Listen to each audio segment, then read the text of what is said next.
Amy Goodman of Democracy Now! I think it's a very ironic introduction. Amy, welcome to the Young Turks. It's great to be with you. All right. Of course, Democracy Now! Airs on approximately 1 billion stations. Just approximately. Approximately. And Amy's latest book is Breaking the Sound Barrier. So let's talk about that, Amy. What's the book about? Well, it's actually my book of columns. Over the last 3 years, I write a weekly column, and it appears in newspapers around the country. But it covers the last 3 years of what has been going on in this country and around the world, beginning with the issue of war, moving on to global warming, news from the unreported world, healthcare, the economic global meltdown. But what it looks at is, the stories, it highlights, like we do on Democracy Now!, the voices of people who are often the targets of policy but are not often heard. And I would say that's most of us. I think overall the media ices out the majority of people, giving voice to a minority elite, and it's about time it changed. You were just mentioning about Ambassador Eikenberry. The reason the debate changes is when those in Washington or an ambassador like Eikenberry raises these critical issues, and then the media opens up a bit. But in general, it's such a narrow spectrum of debate that the media brings us, because often the Democrats and Republicans don't differ that much, though these days under Obama, yes, they're warring in Washington, but the spectrum of what they want, you really have to look at that. Like with health care, for example, the idea that that single payer, that there is a guaranteed right of health care in this country is off the table, is just crazy. I mean, the media that should be one of the options, and people debate it. You can reject it and say absolutely not. It always shocks me, of course. I mean, when we talk about it, most people think there should be a military that the government supports. They don't say that's a socialist military, but the government supports the military, right? We don't say there shouldn't be public education in America so everyone at least has that option, or that there shouldn't be firefighters or policemen. So why shouldn't health care fall into that realm like it does in the rest of the industrialized world? And whatever your view is, and I don't care if someone is for absolute private health insurance, and if you can't afford it, okay, fine, drop dead, and if you can, you're lucky. I care that the media doesn't open up the discussion around these issues. Well, I've been complaining about the Socialist Fire Department for a long time now. I wrote about that 3 years ago, saying, I can't stand these guys. Oh, they go and rescue everybody. Oh, come on, a bunch of commies. All right, so Amy, today's good day for you, good news, because Lou Dobbs has stepped down, and CNN put out a statement about their new anchor in that time slot, John King, and they say that he's going to step outside of the Beltway and represent the American people. Fascinating. So the king will step outside of the kingdom. Now, that is what they claim. Let me ask you in kind of a leading question here, has that been your experience with what CNN has been doing? I mean, CNN's not different from the rest of the networks. That's the problem, is we got to, like the book says, break the sound barrier. We've got to really open up to what people in this country are experiencing. I mean, you have the number of foreclosures unprecedented.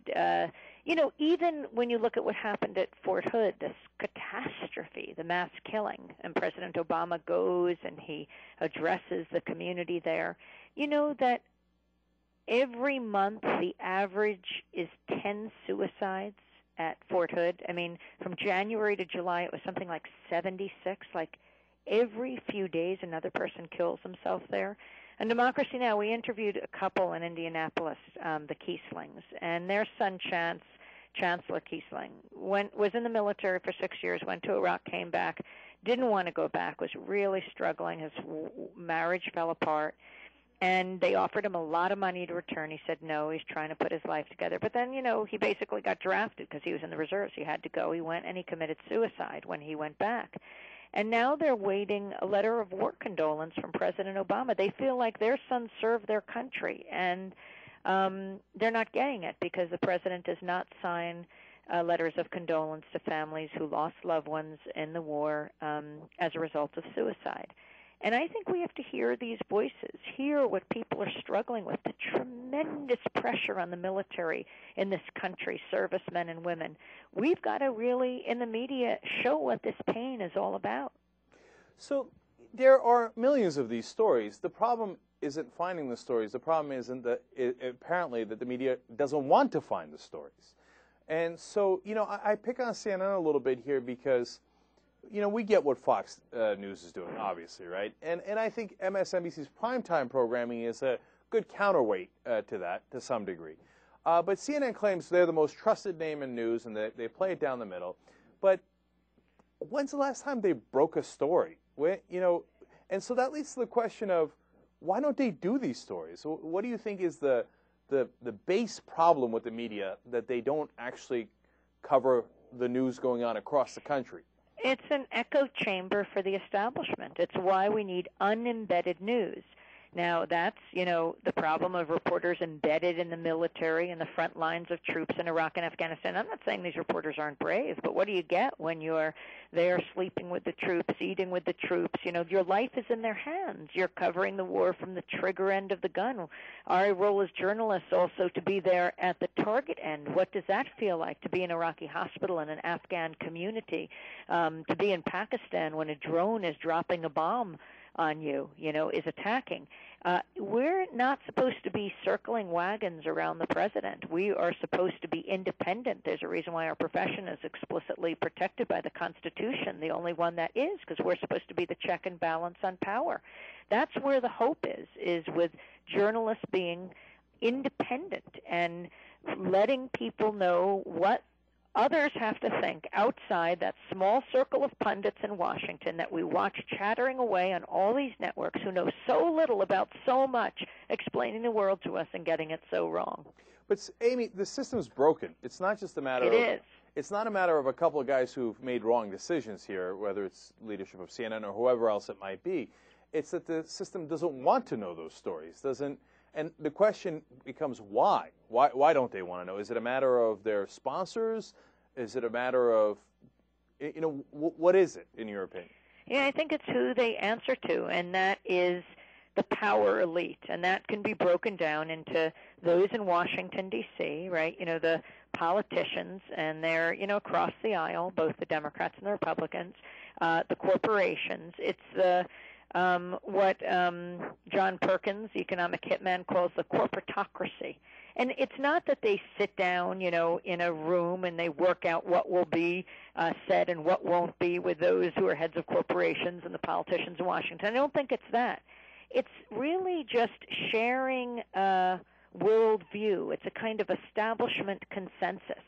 When the head of a corporation calls the head of your network up and complains about a story you did, let's say on Walmart, for example, the head of your network is going to listen to the CEO of Walmart if there's a complaint.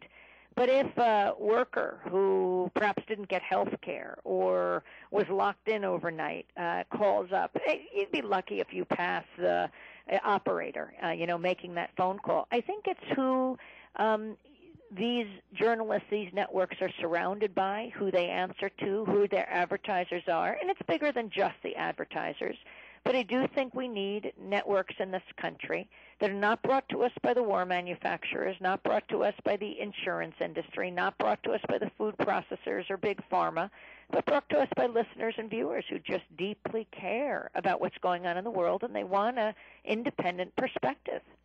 All right, now let's turn to Obama. We're talking to Amy Goodman. She's, of course, the host of Democracy Now!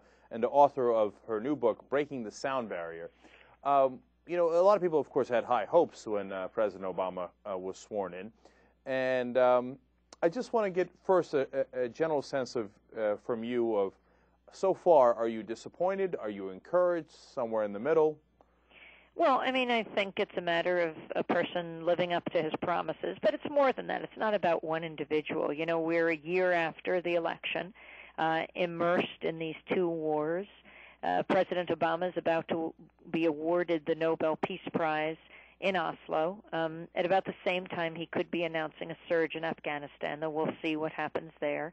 There's the Global Warming Summit. There's the Copenhagen Climate Change Conference taking place, where we're going to be, in December, which could be one of the most important diplomatic summits in world history. President Obama's going to be right there in Oslo. Is he going to come over to really, he's the most powerful person on earth, to really shine a spotlight on what's happening, to show how important that is? These issues are critical, but ultimately I don't think it's about one person in the White House. The community organizer-in-chief has become the commander-in-chief. And what matters now is who fills that role. I'm talking about many people and movements as community organizers. I think the door has opened a crack, but the question is, will it be kicked open or slammed shut?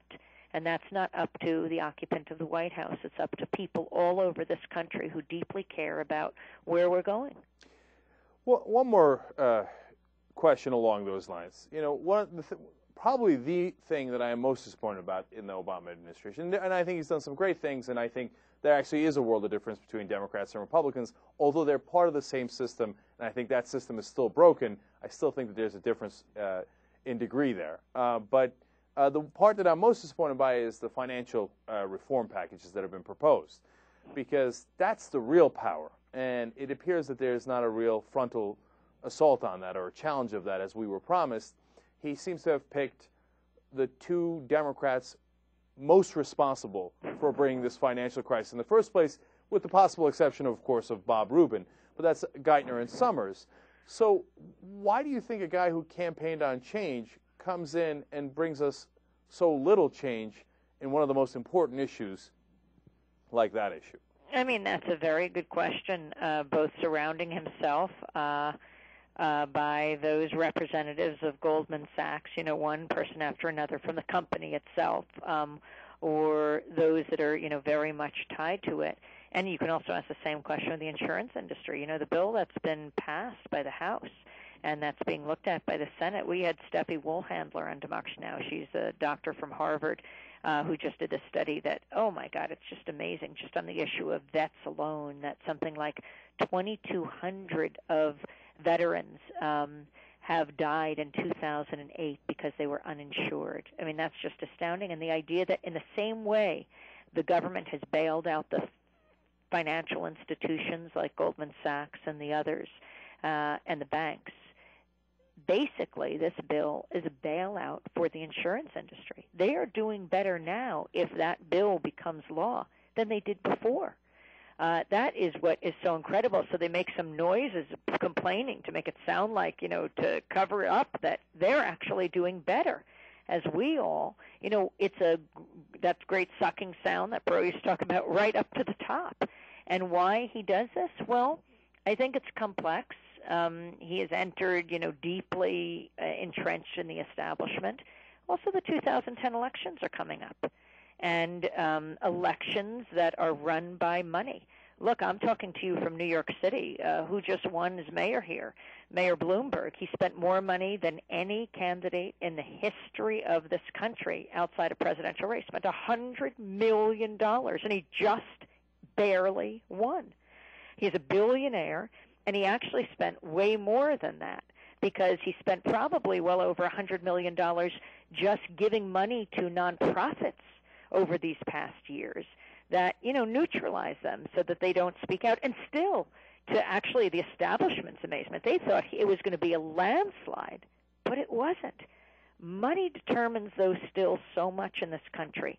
Let's not forget the 2010 elections around the corner, and I think that's part of the answer to your question. Right, and the problem is, though, there's always an election around the corner. And there is. And the Democrats always use that as an excuse to not do what they promised exactly in the last election. We have to have clean elections. Take the money out of elections. They shouldn't be determining who wins. So you think public financing of elections might be the most important issue? Essential. Because if not, you either get private corporations that fund them, or you get, billionaire mayors, people who can afford to do it themselves, who are corporations themselves. And what happens in our capitalist system is the people who pay for something are the people who are the bosses. And so if they pay for the politicians, they own the politicians. And that's the number one problem, in my opinion. Amy Goodman, it's been great talking to you. The book is called Breaking the Sound Barrier. Everybody check it out. We'll put it up, of course, on our Young Turks library on theyoungturks.com as well, so you can get it from there. That's fantastic. And also, if people check out our website, democracynow.org, I'm on tour starting tomorrow all through California, Los Angeles, San Francisco, Washington State, Oregon, then over to Washington, D.C., and Philadelphia, New York. So people can just check out the stops at democracynow.org. Thank you so much for joining us on the Young Turks. Thanks. Watch more clips at theyoungturks.com.